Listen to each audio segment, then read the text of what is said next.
네, 핫이슈 핫피플 대선 전 마지막 주말 후보들 유세에 한창 바쁜 상황인데요. 더불어민주당의 이재명 대선 후보 화상 연결로 만나보도록 하겠습니다. 이재명 후보 안녕하세요. 네, 반갑습니다. 이재명입니다. 네, 오늘 어느 지역에서 지금 유세 활동 벌이고 계세요? 네, 오늘 여기는 평택입니다. 어제 충주, 강원 여기 갔다가 오늘은 평택, 그리고 남쪽으로 내려가야 될 것 같습니다. 예, 다음 주 화요일 지금 대선을 앞둔 마지막 주말인데 네. 지금 어떤 심경이십니까? 어쨌든 역사적 분수령, 좀 칼날 같은 위기냐 진보냐, 그 칼날 위에 서 있는 느낌이어서 최선을 다하자, 그 생각밖에 없습니다. 네, 뭐 현장 분위기 어때요? 전국 각지를 돌고 계신데.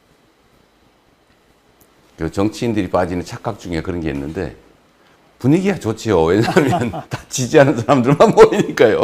예. 네, 저번 대선 때보다는 나은 것 같습니다. 승리를 확신하시나요? 네.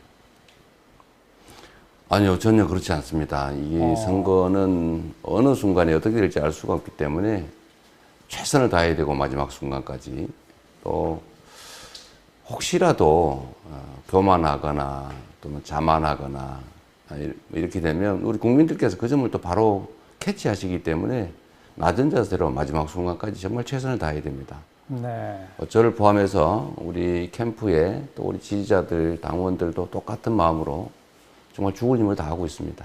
얼마나 중요한 국면입니까? 지금 후보님 말끔하게 양복을 입고 계시지만 그 속에 지금도 방탄복 입고 계십니까? 여기는 아닙니다. 이 실내라서 여기 아니고요. 좀 나가면 이제 다 갈아입어야죠. 답답하긴 하지만. 그리고 네. 그 유세장에 방탄 유리도 설치하시고 이런 그 정치 양극화 때문에 뭐 과거 피습도 당하시고 했는데 이런 극단의 정치 이제 앞으로 좀 네. 바뀌어야 되지 않겠습니까? 저 자신도 참 답답하죠. 그렇게 된 과정에 저나 또 우리 민주당 측의 잘못이 전혀 없다고 할 수도 없고 모두의 공동 책임인데, 문제는 정치를 해 나가는 데서 좀 실력을 가지고 또 국민에게 누가 더 충성하느냐, 누가 더 많은 실적을 내느냐로 경쟁을 해야 되는데, 실력들이 없다 보니까 국민들을 위해서 뭘 해드릴 수 있는 것은 제한적이고 할 의지도 없고 오로지 권력 다툼만 하니까 결국 국민들 편을 나눠가지고 한쪽 편만 가지기로 한 거죠. 이게 분열의 정치인데, 이게 사실은 우리 국민들을 힘을 다 모아도 부족할 판인데, 지금처럼 이렇게 갈등에 혐오, 증오, 심지어 가해 행위까지 하는 상황이 된 것은 전 전적으로 정치의 책임이라고 생각합니다. 이걸 이겨내는 게 가장 중요한 과제가 됐습니다. 우리 국민들의 저력은 엄청나죠. 산업화와 민주화를 동시에 이뤄낸 유일한 국가이고, 또 위기 때마다 우리 국민들이 직접 나서서 작년 12월 3일 그 내란의 밤처럼 우리 국민들의 힘으로 이 위기들을 또 이겨내 왔습니다. 국민들은 위대하고 국가도 대한민국 공동체도 튼실한데 이 정치가 사실 망치고 있는 거죠. 그래서 저는 다음 정부의 여러 가지 과제들이 있지만 그 중에 하나가 통합이라고 생각해요. 네. 이게 말로만 하는 통합이 아니라 다름을 인정하고 대화하고 양보하고 타협해야죠. 지금처럼 상대를 부정하고 내가 100% 다 가지겠다, 야당 없애버리겠다, 증오하고 혐오하고 이렇게 되면 영영 끝이 안 날 거 아닙니까? 그런 측면에서 저는 소위 말하는 정치 보복도 그건 결코 해서는 안 될 거라고 생각하죠. 제가 한다면 진짜 이제 보복이 되겠죠. 그 이전에는 정치 탄압이었죠. 우리가 뭘 어떻게 한 건 없으니까. 근데 보복이 또 보복을 부를 테고, 저의 퇴임 후도 그렇게 안전하다고 볼 수 없죠. 또 그런 방식보다는 저는 좀 힘을 모아서 선의의 경쟁을 하는, 이번에는 이재명이 잘하나 보자, 다음에는 우리가 이렇게 더 잘할게, 이렇게 경쟁하는 그런 합리적인 사회가 되면 좋겠습니다. 네. 뭐 특히 윤석열 전 대통령이 우리 이재명 야당 대표로 인정도 안 하고 만나지도 않고 사실 그런 극단의 정치를 네. 만들지 않았었습니까? 그래서 그렇습니다. 여쭤보는 건데 우리 이재명 후보께서 만약에 대통령에 당선되시면 네. 이제 바로 다음부터 임기가 시작된단 말이에요. 그 임기 첫날 혹시 야당 당사를 좀 찾아가서 야당과의 그 대화의 정치를 좀 복원할 의지를 보여주실 그런 의지는 없으신가요? 기본적으로 대화해야 됩니다. 그 싫다고 안 볼 수는 없는 것이고. 근데 이게 첫날 해야 될지는 생각을 좀 해봐야겠는데 국회에서 아마 취임 선서식이 열리니까 그 업무 효율 측면에서도 그렇고 또 상징적인 측면에서도 그 지금 말씀하신 게 상당히 일리가 있어 보입니다. 지금은 이제 전쟁 중이라서 전후처리는 그때 가서 생각하는데 일단은 좋은 제안 같습니다. 네. 예. 그런데 그 뭐 어떤 네. 인터뷰에서 이 내란 척결을 위해서 특검이 필요하고 뭐 심지어는 지금 네. 국민의힘 의원들도 이 계엄 해제를 위한 표결에 참여하지 못하도록 한 사람들까지도 아마도 수사를 하고 기소해야 할지 처벌해야 할지도 모른다 이런 취지의 말씀을 하신 걸 두고 일각에서는 바로 그게 정치 보복 아니냐라는 시각도 있습니다. 어떻게 보세요? 네. 이게 봉합과 통합을 좀 구분을 해야 되는데 중대 범죄 행위, 또 국민의 인권을 침해하는 행위, 또는 부정부패를 저질러서 우리 사회의 공정한 질서를 해치는 행위, 누군가에게 눈물을 흘리게 하는 막 법을 어기는 행위, 이런 거를 정치라는 이유로 다 용서하고 눈 감아주면 그건 정치가 아니죠. 우리 국민들께서도 그런 걸 바라지는 않으셔요.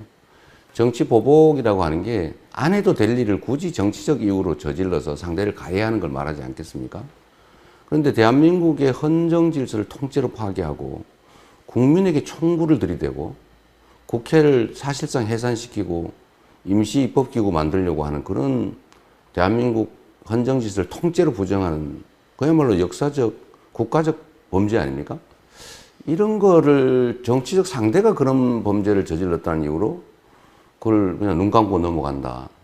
저는 이런 초보적 정의, 이런 것들을 포기하는 것이 저는 정치라고는 생각하지 않습니다. 그거 당연한 거 아닌가요? 저는 국민들께 한번 여쭤보고 싶어요. 우리가 정치라는 이유로 정치적 상대가 저지른 중대범죄도 그냥 불만하니까, 달려드니까, 갈등이 생길 수 있으니까 다 덮어두자. 네. 이걸 국민들께서 원하실까? 저는 아니라고 생각합니다. 구분해야죠. 정치 보복과 초보적 정의. 당연한 일을. 그런데 이제 물론 역사적 평가에 맡겨야 하겠습니다만은 박근혜 전 대통령 탄핵 이후에 문재인 정부가 초창기에 이른바 적폐청산이라고 하는 이름으로 뭐 박근혜, 이명박 두 전직 대통령을 다 구속하고 광범위한 수사. 물론 그때 이제 윤석열 전 대통령이 주도한 네. 그런 수사였습니다만 그걸 두고도 네. 너무 그게 좀 지나쳤다라는 시각도 일각에서는 있거든요. 그 점은 또 어떻게 인식하세요? 그건 이제 보기 나름일 텐데, 그러니까 방식이죠. 누구를 타겟으로 정하고, 전직 대통령 처벌해야 되겠다. 그래서 그걸 목표로 광범위하게 범죄 수사를 개시하는 거, 이건 명백한 정치 보복이죠. 그런데 통상적인 국가 그 법질서 운영 과정에서 엄청난 중대 범죄가 드러났다. 예를 들면, 지금 내란 수사도 규명을 해야 되잖아요. 규명을 포기하는 거는 그건 통합이 아니죠. 예. 규명을 하되 그에 따른 책임을 어느 정도로 물을 것인가는 당연히 법과 국민의 감정, 상식에 따라야 하는데요. 그렇게 자연스럽게 드러나는 당연히 처벌해야 될 사안들을 눈 감지 않는 거, 이건 정의라고 할 수 있고요. 없는데 한번 저 목표를 정하고 한번 그 뒤져서 한번 최대한 탈탈 털어서 한번 처벌해보자. 이렇게 하는 네. 것은 그건 네. 정치 보복이겠죠. 그런 건 하면 안 된다. 네. 그러니까 통상적인 해야 될 일을 하다가 드러난 중대범죄를 눈 감는 것, 저는 그거는 통합의 가치에 오히려 어긋난다고 생각합니다. 계엄과 관련해서 당시에 국무위원들 그다음에 계엄 해제 표결에 참여하지 않은 국민의힘 의원들이 일단은 수사 대상이 될 수 있겠죠? 이미 수사 대상이 되어 있죠. 예, 그거를 뭐 예. 새롭게 만든다는 것이 아니라 예. 뭐 국무총리도 또 기재부 장관도 이미 출국 금지됐다는 얘기도 있던데, 그리고 뭐 CCTV 영상도 나왔고 지금까지 한 진술과 어긋난다는 것 아닙니까? 몰랐다고 하는데 이미 사전에 알고 있었다는 증거 같아요. 뭐 경찰이든 수사기관의 수사는 수사대로 하면 될 것 아닌가 싶습니다. 드러나는 대로 상응하는 책임은 물어야 되고, 대신에 이제 억울하게 국가 공무원으로서 상부의 지시에 따를 수밖에 없는, 명령에 복종할 수밖에 없는 일선 지휘관이나 또는 하급 실무자나 이런 사람들은 사실 가담을 했다 하더라도 억울한 측면이 있고, 예. 오히려 적극 협조 안 한 거는 상사의 명령에 불응하고 국민의 명령에 정의에 복종한 것이기 때문에 오히려 칭찬해야 되지 않을까 그런 생각합니다. 네. 자, 더불어민주당과 우리 이재명 후보는 이제 이번 대선의 성격을 기본적으로 내란 종식, 네. 민주 회복 이렇게 이제 프레임을 잡고 계신데, 그 프레임에 맞서는 국민의힘과 김문수 후보의 프레임은 이제 입법 독재에다가 행정 독재에다가 사법 권력까지 장악하는 독재를 막자, 네. 이런 식의 프레임을 잡고 네. 있는데 그건 어떻게 보세요? 뭐 주장할 수 있죠. 저는 국민의힘 또는 정치적 상대끼리 일정한 프레임을 제시하고 그 정치적 공방을 벌이는 거야 피할 수 없는 일 아닌가 싶습니다. 예. 다만 문제는 기본적인 사실관계를 조작을 하거나 또는 왜곡해서 상대를 음해하는 방식은 이건 정치가 아니죠. 지금 국민의힘이나 또 그 구여권에서 벌이는 일들을 보면 소위 허수아비 때리기를 많이 하죠. 있지도 않은 일을 만들어서 있는 것처럼 하고 거기다 공격을 해요. 국민을 속이는 행위 아닙니까? 저는 그런 방식은 옳지 않다고 보고요. 글쎄, 행정부를 국회 다수당이 차지하는 게 문제다, 이런 시각은 우리가 영원히 끝까지 대통령직을 해야 된다, 이 주장과 다를 바가 없어요. 네. 국민이 심판한 거지 않습니까? 우리가 다수당이 되기 위해서 노력은 했지만 국민이 이렇게 압도적으로 우리에게 다수당의 위치를 준 것은 구 여권이 국민을 배반하고 끊임없이 경고했는데도 또 국민을 더 배반하고, 심지어 지금은 국민에게 총구를 들이댔고 그 총구를 들이댄 행위를 비호하고 있고, 김문수 후보는 지금 내란을 극복하는 대선을 치르는 중인데 그 후보로 나와가지고 그 내란 수계와의 관계 단절을 말하지 못하고 있지 않습니까? 네. 근데 이런 것들이 국민들이 판단하는 거죠. 잘하면서 잘 평가받지 못했다, 이런 건 모르겠는데 국민들께서 두려워하는, 국민들께서 미워하는, 싫어하는 일만 골라서 하면서 왜 당신들이 지지를 더 많이 받느냐, 이런 얘기하는 건 정말로 무책임한 데다가 이런 걸 가지고 보통 후안무치하다고 하죠. 네. 그리고 사법부에 대한 장악 얘기를 하는데 저희들은 전혀 그럴 생각이 없을 뿐만 아니라 이 사법부라고 하는 것도 행정 권력, 입법 권력은 부당한 외부 압력으로부터 독립하는 것이지 국민 주권으로부터 독립하는 건 아닙니다. 예. 정의로부터 독립하는 것도 아니에요. 헌법으로부터 독립하는 것도 아니죠. 그래서 그런 점들 다 제자리를 찾자라는 것을 그렇게 프레임을 걸어서 마치 자기들이 독재를 했으니까 혹시 상대도 독재를 하지 않을까, 자기들이 정치보복을 했으니까 상대도 정치보복하지 않을까, 이런 우려를 하시는데 우리는 우리 국민의힘과는 다르다. 그들이 소위 말하는 낮게 가더라도, 저질스럽게 나오더라도 우리는 예. 높게 품격 있게 가겠다라는 점을 우리 국민들께서 좀 이해해 주시기 바랍니다. 근데 뭐 방금 우리는 똑같은 사람들이 아닙니다. 근데 방금 뭐 허수아비 때리기라는 표현을 쓰셨습니다만, 우선 첫 네. 번째로 더불어민주당이 상당히 많은 탄핵을 했는데 사실 윤석열 전 대통령을 빼놓고는 헌법재판소에서 전부 다 기각됐습니다. 이건 탄핵 남발이다라고 하는 비판 받을 수 있는 거 아닙니까? 저희가 탄핵을 한 거는 뭐 30몇 건 그러는데 실제로는 13건인가 그런 정도고요. 계류된 거죠. 그리고 저로 따지면 예를 들면 검찰이 저에 대해서 수없이 기소했지만 거의 다 무죄를 나오고 있지 않습니까? 뭐 계류 중인 사건은 빼고요. 예. 그건 검찰권 남용이죠. 그러나 이 탄핵이라고 하는 것은 예를 들면 지금 한덕수 총리를 보더라도 헌법재판관 임명을 거부해가지고 헌법재판소에서 그 윤석열에 대한 탄핵을 기각시키려고 했지 않습니까? 그것도 법률을 어겨가면서 저는 탄핵 사유라고 확신해요. 입법부의 판단과 헌재의 판단이 다르다고 해서 입법부의 판단이 잘못됐다고 할 수 없는 거죠. 예를 들면 지금 부총리 탄핵 문제도 그 부총리가 헌법재판소가 헌재재판관을 임명 안 하는 거 위법이다, 위헌이다 판결을 했는데도 버티고 결국은 헌재재판관들을 임명을 안 하고 끝까지 버티지 않습니까? 예. 예를 들면 그런 거라든지 검사들도 불법 행위를 명확하게 저지르는데 검찰이 수사 자료를 헌법재판소에 내지 않고 그러니까 증거가 없죠. 증거에 의해서 재판이 되는데 증거를 검찰이 숨기니까 강제할 방법이 없으니까 결국 기각되는 거죠. 검사들이 예를 들면 명확한 불법 행위를 저지른 경우에도 예. 증거가 없어서 기각이 되는 게 우리의 현실이죠. 이 법을 좀 바꿔야 되는데요. 결국은 탄핵 자체가 기각됐기 때문에 잘못됐다라고 하는 것은 그건 정말로 저는 다른 참 마땅하지 못한 판단 아닌가 생각이 됩니다. 네.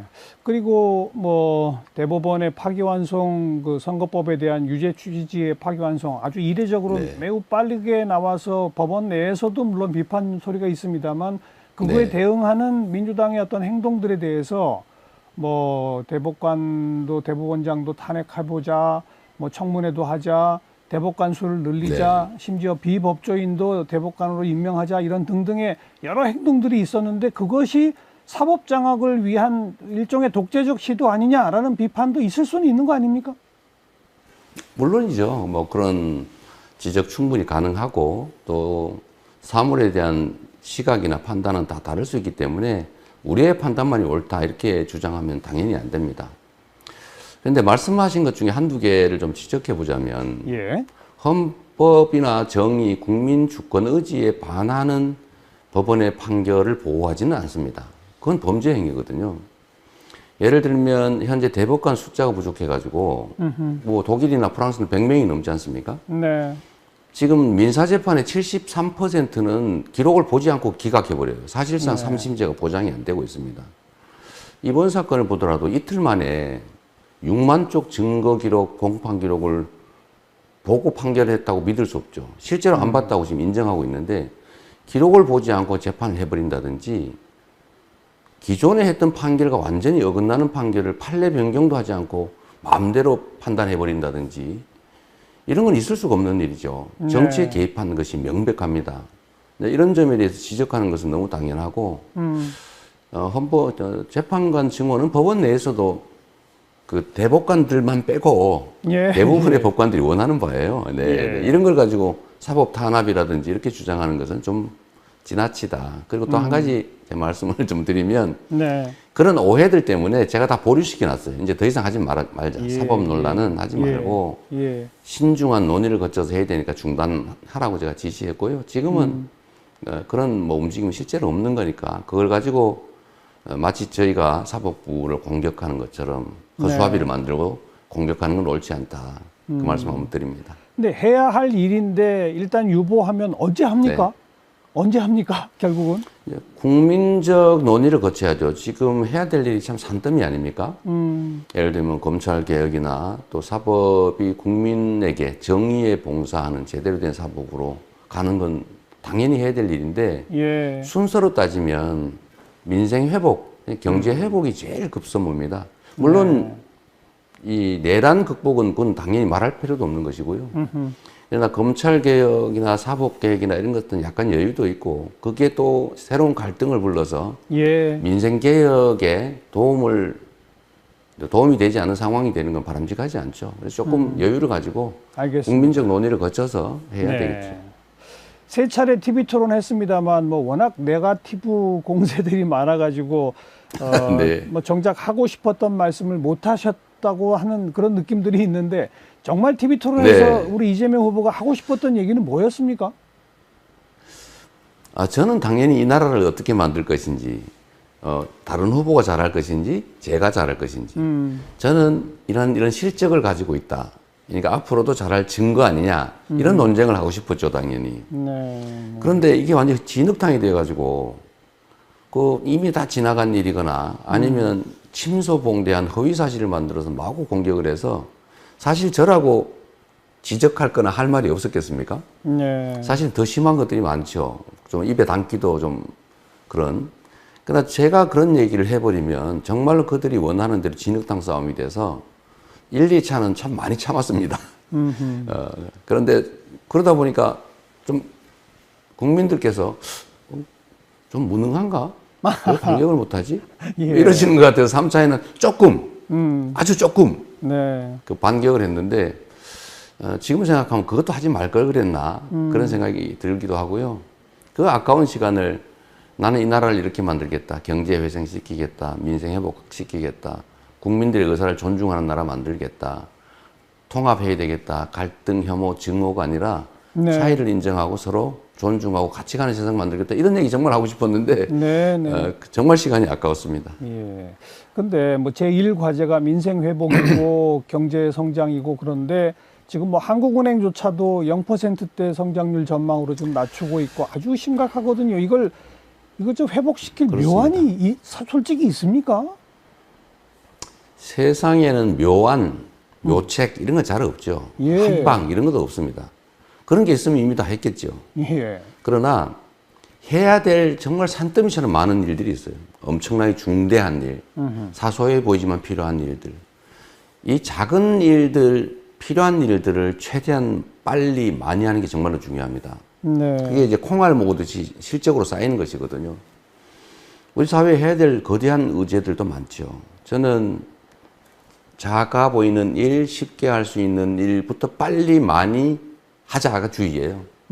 저는 제 책상에 서유가 쌓여 있지 않습니다. 예. 최대한 빨리 해치우죠. 경제 회복 문제도 사실은 예를 들면 주식시장 회복 문제도 지금 예. 주가가 오르지 않습니까? 예. 저는 이게 이번 선거 판세에 대한 우리 국민들의 판단과 연관이 있다고 저는 생각합니다. 주식시장이 저렇게 엉망진창이 된 건 단순하죠. 주식시장이 불공정해요. 주가 조작해도 처벌받지 않아요. 주가 조작이 횡행해요. 누가 그 길 들어가고 싶겠어요? 한반도 평화가 위기에 봉착했어요. 군사 충돌의 위험성이 높죠. 강대강 정책으로 막 부딪혔지 않습니까? 내란 계엄의 그 명분을 삼으려고 북한을 자극한 거 현실이잖아요. 외환 유치 행위를 했죠. 중대 범죄입니다. 그러니까 이게 한반도의 위기 상황이 외국인 투자를 꺼리게 하니까 주식시장이 나빠지죠. 또 대주주들, 소수의 대주주들이 회사의 이익을 훔치지 않습니까? 예. 자회사 물적 분할해가지고 그 알맹이를 쏙 빼먹고 네. 그런 주식시장에 누가 들어가겠어요?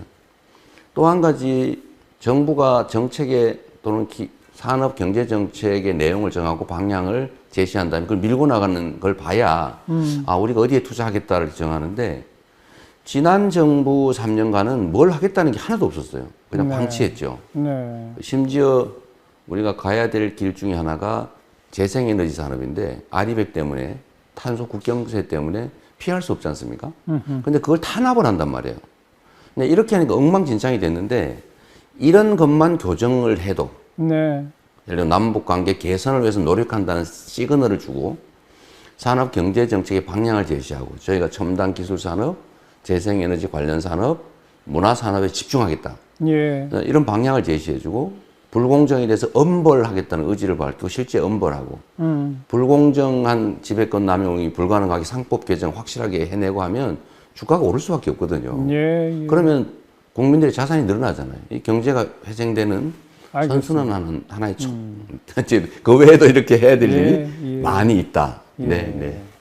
뭐 그런 걸 그동안- 하면 좋아집니다. 그동안 과감한 재정 집행, 추경 확대 여기에 좀 비판적이었던 국민의힘도 이제 상황이 다급해지니까 그런지 김문수 후보도 대통령 되면 바로 30조 추경하겠다 막 이런 얘기를 하고 있는데 우리 이재명 후보 대통령 네. 되시면 바로 추경할 의지가 있으신가요? 당연히 해야 됩니다. 저는 이게 퍼주기라고 해서 서민 지원을 절대 안 하려고 하는데 경기가 악화되고 침체를 겪으면 정부가 재정 지출하는 건 우리 고등학교 정치경제책에 나오는 아주 초보적 원리고요. 예. 지금 정부가 역할을 해야 될 때인데 그 역할의 첫 번째가 사실은 서민 지원 재정 지출을 늘리는 겁니다. 근데 그걸 정말 안 하려고 해요. 근데 이제 와서는 하겠다고 하니까 다행스럽게 생각합니다. 지금이라도 예. 정신을 차린 것 같아서요. 예. 전 국민에게 일정 금액을 나눠주는 방식에 대해서는 뭐 정말 그 찬반이 굉장히 엇갈립니다. 여전히 그 소신은 갖고 계세요? 네.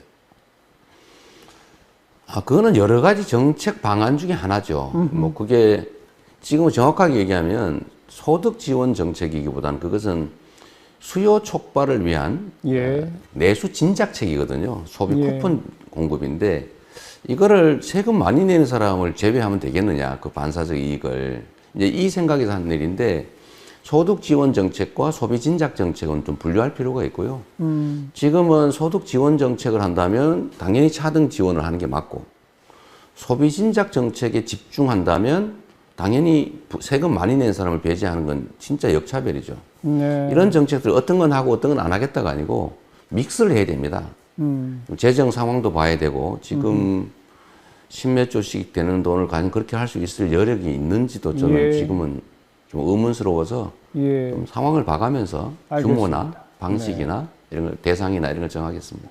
뭐 표현하신 대로 아직 전쟁 중이긴 하지만 예, 대통령 선거 네. 끝나면 바로 다음 날 취임하시고 바로 이제 총리와 내각 구성을 그렇죠. 하셔야 되는데 그런 첫 번째 총리와 내각 구성의 인선에서 국민 통합의 의지가 있는지가 아마 판단될 것이다라고 하는 많은 그 분석가들이 있지 않습니까? 혹시 네. 총리에 대한 그 구상은 이미 좀 하고 계신 거 아닌가요? 이게 이제 좀 뭐라 그럴까요? 이제 변형 왜곡된 이 정보 시장, 언론 시장 때문에 그런데 사실 당연히 해야 될 일입니다. 이게 모든 정치는 예. 모든 가능한 경우의 수에 다 대비해야 되거든요. 그러니까요. 그런데 이걸 예를 들면 그 준비를 하고 있다 이러면 다 된 듯이 그런다. 이런 식으로 정치적 공격을 가하고 이게 약간 먹히는 면이 있기 때문에 네. 사실은 매우 조심스럽죠. 네. 그냥 이 정도로 하겠습니다. 구상. 원리적인 말씀을 좀 드리면, 예. 원론적인 말씀을 드리면, 지금 너무 위기 국면이에요. 그러니까 그 정부 주요 강요의 덕목이 여러 가지가 있지 않습니까? 실력이 있어야 된다. 국민에게 충직해야 한다. 저는 이 충직함이 제일 우선이라고 봐요. 예. 그리고 국민 통합을 할 수 있어야 된다. 예. 소통할 수 있어야 된다. 뭐 이런 것들이 있는데, 어쨌든 이것도 역시 다양한 요소를 다양하게 반영해야 되지 않을까 그런 생각합니다. 지금은 정말 위기 상황이고. 예. 네. 총리에 대한 구상은 네. 하고 계신데 조심스럽다. 뭐 이렇게 제가 이해하겠습니다. 자, 네, 해석은 원래 자유니까. 네. 마지막으로 우리 국민들께 한마디 말씀하시죠. 네.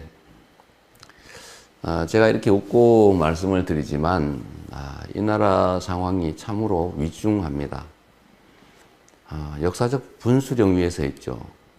과거로 굴러 떨어질지 정말 미래를 향해서 다시 자세를 정비하고 나아갈지.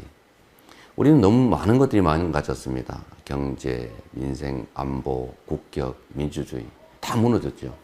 이걸 회복하는 게 가장 중요합니다. 그리고 저는 가장 가슴 아픈 것이 우리 청년 세대들이 남녀를 나눠서 싸우는 거예요. 예. 누군가가 그걸 자극하기도 하지만 기회 부족 때문에 생긴 일이다, 근본적으로는. 그래서 기회가 좀 많은 지속적으로 성장하는 사회 반드시 만들어서 우리가 싸우지 않고도 손잡고 함께 살 수 있는 그런 세상 꼭 만들고 싶습니다. 국민 여러분의 손에 나라의 운명이 달려 있습니다. 여러분의 미래도 우리 자식들의 인생도 달려 있으니까 투표는 총알보다 강하다. 그 마음으로 투표 꼭 해주시기 바랍니다. 네.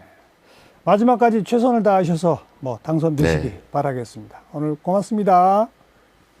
네, 감사합니다. 네, 지금까지 더불어민주당 이재명 대선 후보 함께 만났습니다. 자, 정관용의 시사본부 이제 마칠 시간이네요. 김현숙이 부른 그날 들려드리면서 저는 내일 뵙겠습니다. 안녕히 계십시오.